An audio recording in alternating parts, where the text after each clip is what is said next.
पत्र लिखा, पत्र लिख करके दिया। आज ब्राह्मण देव उस पत्र को लेकर के चले। अब बूढ़े से ब्राह्मण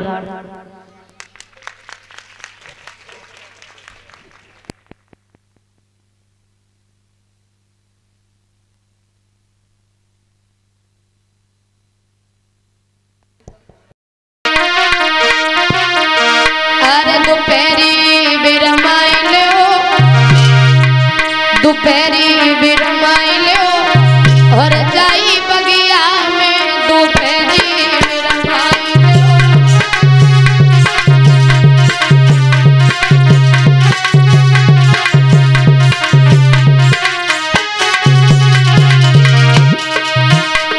दोपहरी बिरमाई लो, हाँ दोपहरी बिरमाई लो जाई बगिया में दोपहरी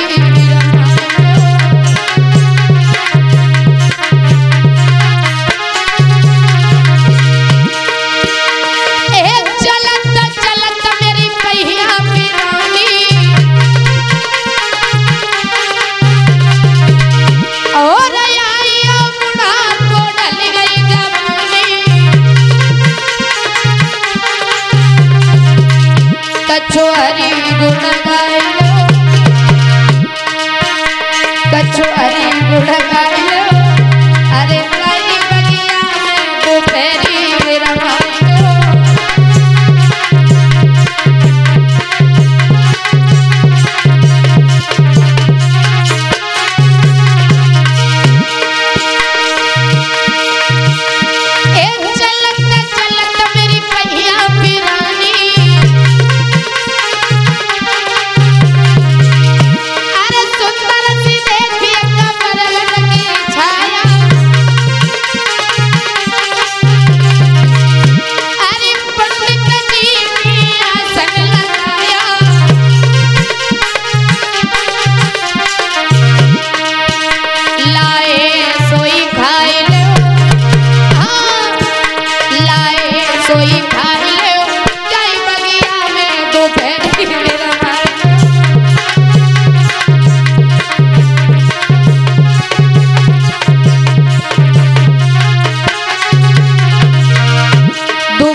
तू कोकोनट ज्यादा खाता,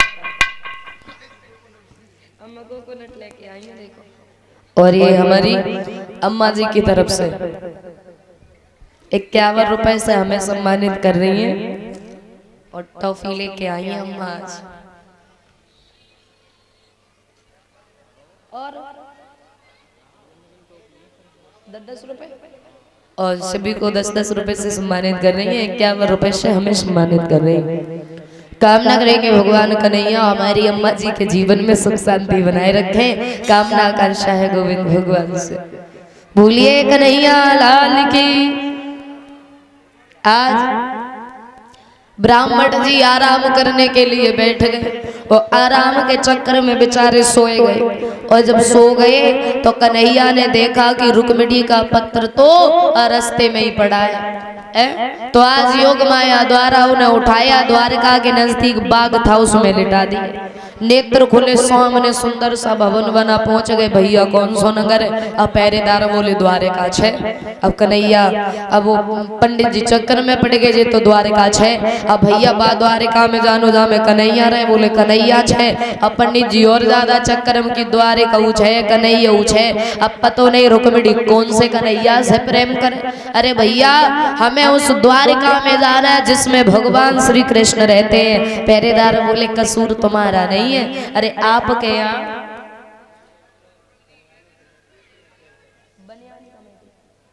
और ये 501 रुपए वैज्ञानिक कमेटी की तरफ से जो ये भैया जी कथा बुकिंग करने के लिए आए 3 अप्रैल से। ये ग्राम तालग्राम डिस्ट्रिक्ट कन्नौज से 501 रुपए से सम्मानित कर रहे हैं। कामना करेंगे भगवान कन्हैया बड़े भाई जी के जीवन में सुख शांति बनाए रखें। कामना आकांक्षा है गोविंद भगवान से। बोलिए कन्हैया लाल की। अब ब्राह्मण देव आगे बढ़ करके ब्राह्मण देव कहने लगे हमें कृष्ण से मिलना है। रास्ता किधर से? प्रभु के पास जाने का रास्ता बताया। और जैसे ही कन्हैया को दूर से जब बैठा हुआ देखा पंडित जी ने तो मनी मन में विचार करने लगे कि मोड़ी ठग गई। काहे कि इतनो तो कारवा का देखे प्रेम करो जैसे। और कन्हैया ने थोड़ी तिरछी नजर करके और देख दिया। अब पंडित जी बोले कर लो बात, काला था वो तो ठीक था, जो तो ढेंडो हुए। और फिर कन्हैया ने थोड़ा सा मुस्कुरा दिया तो पंडित जी खड़े के खड़े रह गए। बोले बारे प्रभु इतनी सुंदर मुस्कुराहट। अब कन्हैया गद्दी से नीचे उतर के आए, ब्राह्मण के पास खड़े हो गए। कहने लगे हाँ पंडित जी कहो कहाँ से आए हो? तब उन्हें याद आया कि हम द्वारका में खड़े हैं। अब बोले भगवान ये पत्र लेकर के आया हूँ, कुंदनपुर से आया हूँ, रुक्मिणी ने भेजा। पत्र निकाल करके दिया। उस पत्र को जब पढ़ा उसमें लिखा था कि शिषपाल भी आ चुका है। तो कहने लगे भगवान कन्हैया सुनो, जाओ और जा करके रुक्मिणी से कह देना कि वो शिषपाल के साथ चली जाए, हम नहीं जा पाए। और जैसे ही कहा तो ब्राह्मण बोले कृष्ण वो बेटी मर जाएगी लेकिन तुम्हारे सिवा किसी दूसरे के साथ विवाह नहीं करेगी, चलो आप हमारे साथ में। और जैसे ही कहा तो एक बात कही सुनो पंडित जी, अगर तुम चाहते हो कि हम विवाह करें रुक्मिणी से, सब ले गए। कहने लगे अगर तुम चाहते हो कि हम रुक्मिणी से विवाह करें तो ऐसा करो, तुम्हें हमारा थोड़ा साथ देना पड़ेगा। क्या कैसा साथ देना पड़ेगा? साथ ये देना पड़ेगा जब हम अपने घर जोएं